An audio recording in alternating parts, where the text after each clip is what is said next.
Roar! Ew.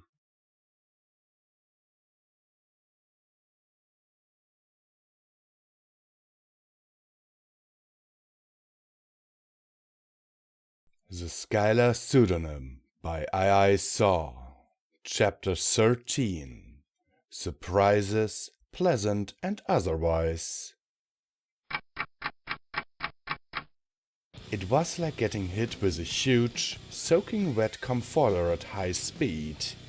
Unpleasant, but immensely less unpleasant than it might have been.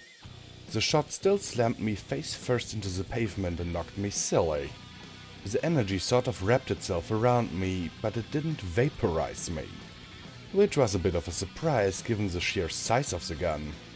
Oh, my aeronaut armor was of excellent quality, and it had some hefty anti-magic protections, but it didn't cover my legs, wings or head, and wasn't made to stand up against siege-level weaponry. I heard Skyla scream something unintelligible, and I tried to call out to her, but my head swam and it took me several seconds to even think about getting to my hoofs. When I managed to get my head up and take a look around, Skyla was gone, but the sucks were still there. Oddly, they all looked like they'd gotten a couple of taps on the head with a sledgehammer too. Oh, wow, that was a good one. The pony with the big axe said through gritted teeth. The pony with the scarred face hefted his iron-bound cudgel in his forehoofs and blinked his eyes rapidly. Where's the pretty one? Kill this one first! The grey stallion with the saber said, pointing his sword at me. I went for my blades. And then everything made sense. My magic backed up with an unpleasant pulse, and my short blades remained inert, lying on the street underneath grey hoofs. Suppressing fire, the pony on the gun had said. Scarface chucked. A low, nasty sound. Figured it out, have you? That ugly screw on your head is useless now. Go on, try your freaky wings. I love that stunt expression on your stupid face. I wasn't about to entertain them by flapping uselessly around, trying to get airborne on magically deadened wings. But using them seemed like a very good idea. At 4-to-1 odds, I couldn't afford to play nice. I took a half step forward and flicked the edge of my right wing into Gray's face. I wasn't wearing wing blades, but a stiff feather viciously whipped across an eye can do a lot of damage. Gray screamed and shied back far enough for me to scoop up my short swords with the tips of my primaries. I flipped them into a forward grip in the first joint of each wing. It was the weakest way to hold onto a weapon, but it gave me more speed and reach, which was exactly what I needed when outnumbered so heavily. The best way to fight 4 ponies at once is to fight them one at a time.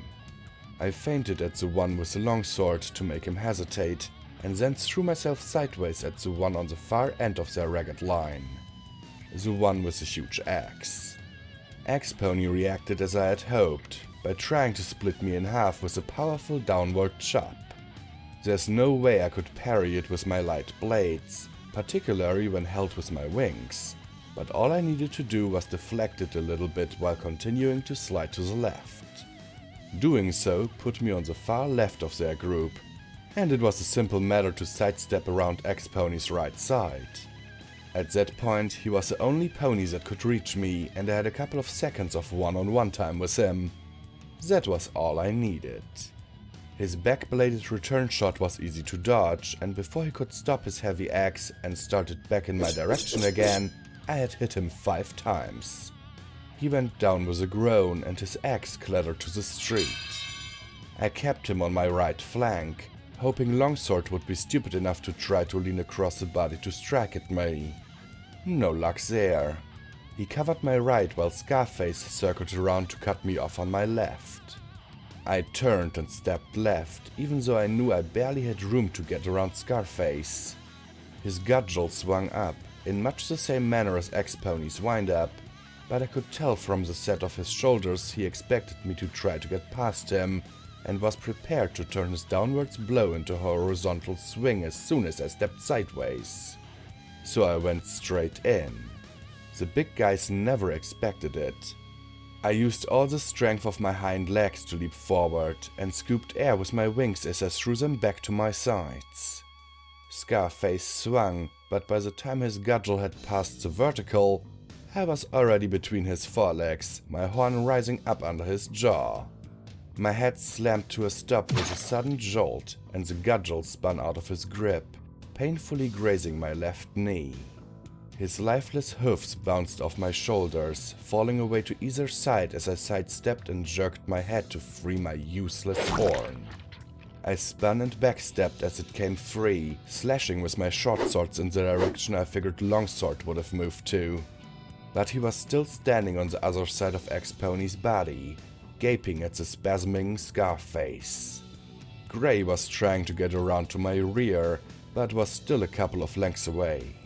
I wasn't going to turn down a gift like that. I charged longsword, bringing my blades up in a crossguard that caught his sword between them near the hilts. He tried to get out of the bind, but he obviously had no experience fighting twin blades, and all his instinctive reaction did was allow me to free one sword while maintaining control of his weapon with the other. My freed blade rose in a deep cut through his neck, and he fell. That left Grey. When I turned to face him, he was backing away from me, holding a hoof to his dripping face and attempting to keep a decent guard position with his saber. I twirled my blades in a fancy pattern that would have had Maestro Flachet scowling in disapproval. "An eye patch can be kinda sexy," I said, jabbing the point of my left blade in the direction of Grey's remaining eye, making him flinch. "A white cane? Not so much. I'll let you go if—" There was a flash and a blur, and Grey's head tumbled to the pavement. It was followed by the rest of him a moment later. "Your pardon, Majesty," Ow said, flicking blood out of her long curved blade. "Did this one interrupt?" I sighed. I had hoped he would turn tail and run so I wouldn't have to kill him. I wasn't going to criticize Ow directly, but I had to say something. "That was a really clever line. I was hoping he'd remember it." Ow looked down at the head, considering. "The chances of that are slim, Majesty." I let it go. "Have you seen Skyla?" I asked. "She is abusing the few remaining guards on the wall."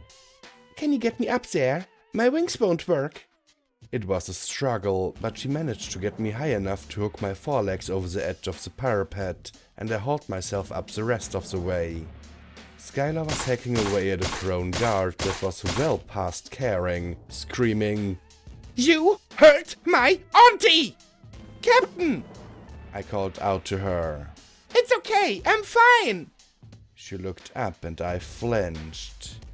"It's me, Auntie Twilight!" I hurriedly called out to her, and was vastly relieved when the madness drained out of her face.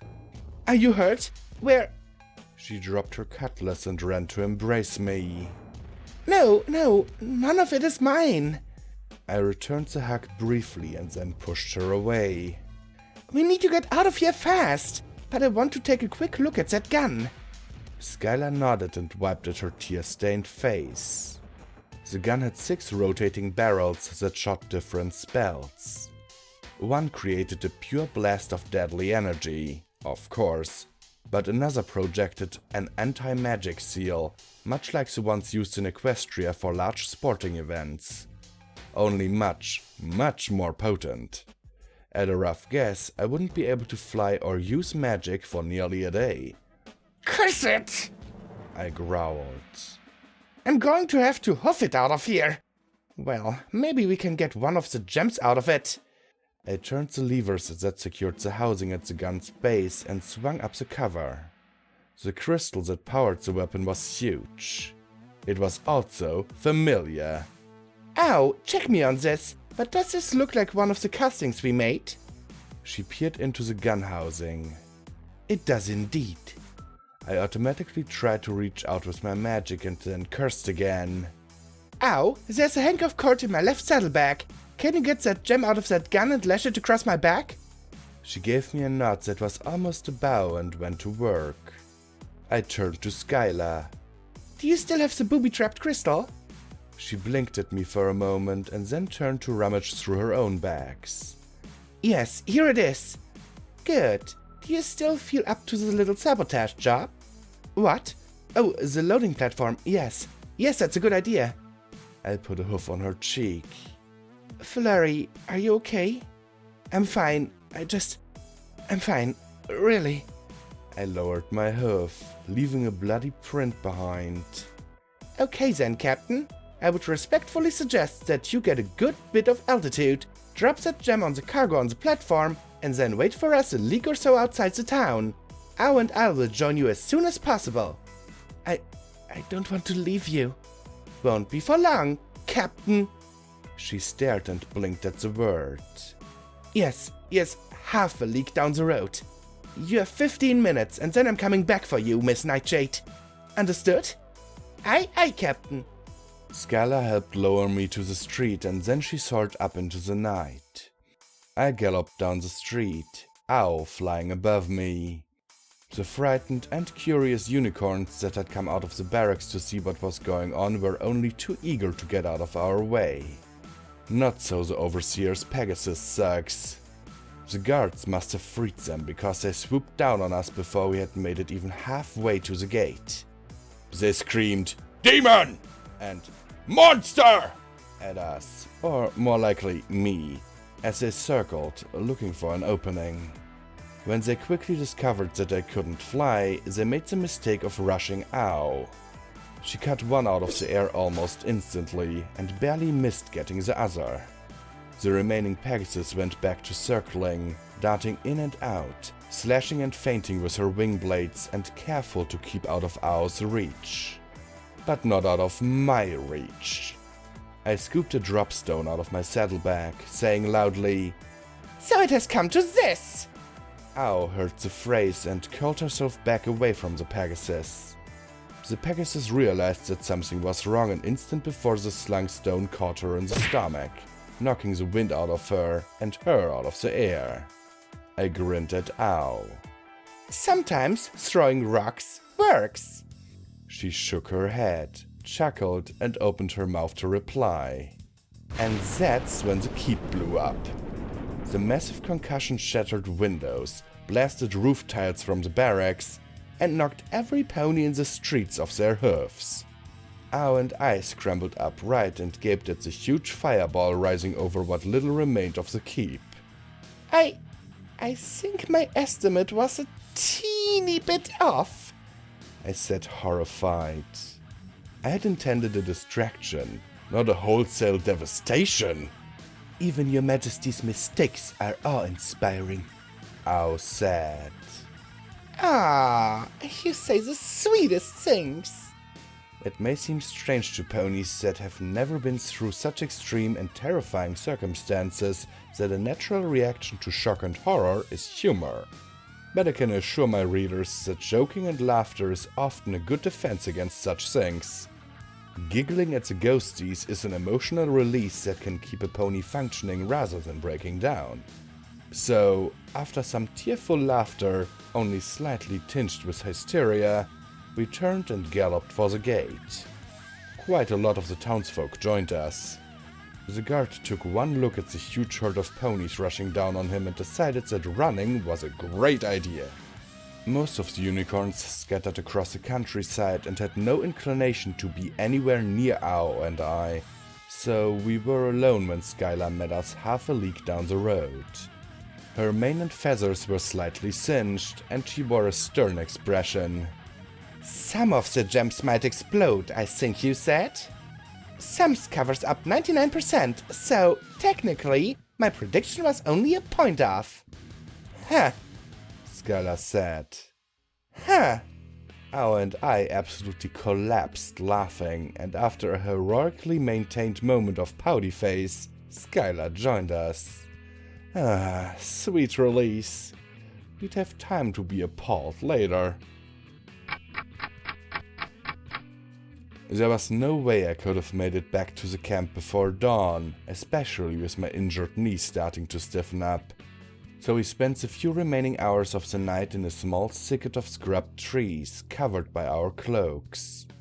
Ao and Skyla used their healing magic on us, and we got a bit of sleep. The morning light revealed the smoking ruins of the keep, and the Imperial airship anchored a few furlongs upwind of it. A dozen or so Pegasi flew overhead, scouting the countryside for escaped unicorns, so we kept under cover and watched. It was difficult to tell what was going on from a distance, but when ponies began to pull carts out of the town to where the airship was anchored, I had a hard time repressing a shout of triumph.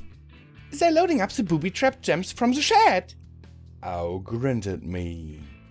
"If we are fortunate, they will be distributed to the whole fleet before the Imperials find out what we have done to them." Skyla shook her head. "I still don't see how a song can turn those crystals into explosives." I shrugged. "Any highly charged gem will detonate if it's smashed. The trick is to get an undamaged one to do it. It's not the song that creates the flaw, it's a pattern that's introduced into the unicorn's magic by the rhythm of the song they're singing. Instead of a controlled release of energy, when the magical load on the gem reaches the altered pattern in its matrix, all the mana is released in one big burst, just as if the crystal had been shattered." A memory suddenly popped into my head that provided the perfect analogy.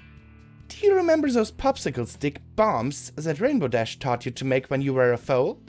Skyla frowned for a second and then said, "Oh, right. You bend them and weave them together in a certain way, and then, when you drop them or pull out a stick, the others all fly apart. It's really that easy?"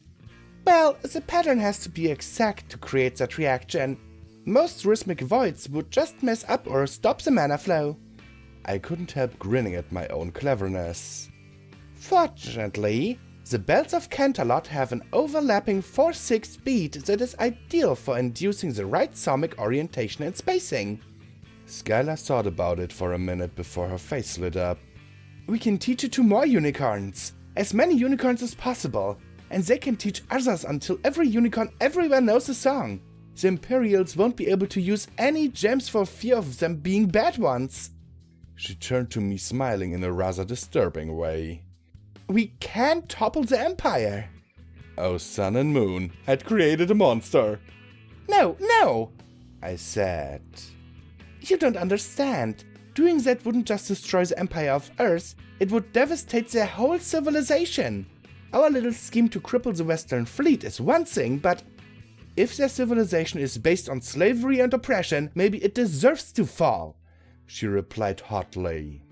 "It's not just the rulers who would be affected," I explained. "All the oppressed people would suffer a host of... At least they wouldn't be slaves anymore." Skyla mantled her wings in anger. "Might this one make a slight observation?" Ao asked placidly. Uh-oh. Skyla looked at her warily but nodded. "If the honored captain wishes to attract the notice of the enemy patrols, she will have to shout somewhat louder." Skyla scowled at the both of us. "This isn't over," she said in a low hiss. "I promise we will talk it over when we are safely back aboard Nebula," I said, shifting to make myself more comfortable. "There are options." We slept as much as we could while the sun was up and didn't leave the thicket until full dark. My knee had stiffened badly despite the healing I had received, and I could only hobble along at a walking pace. Skyla and Ao took turns carrying the big gem. 1. That's usually the way of it. Wounds that seem trivial in combat often turn out to be more serious once one's adrenaline has worn off. I told both Skyla and Ao that one of them should fly ahead to let the crew know we were okay, but neither of them would leave me. I didn't pause for rest until we came to a small creek that flowed under a low stone bridge. The water was cold, shallow, and a poor substitute for a proper bath, but we were filthy. It took me at least a dozen times dipping in and shaking my wings to get all the feathers unstuck from each other and clean enough to preen, but I felt much better afterwards. We had to leave the road and hide about an hour later as a large troop of armored earth ponies came trotting towards Red Keep.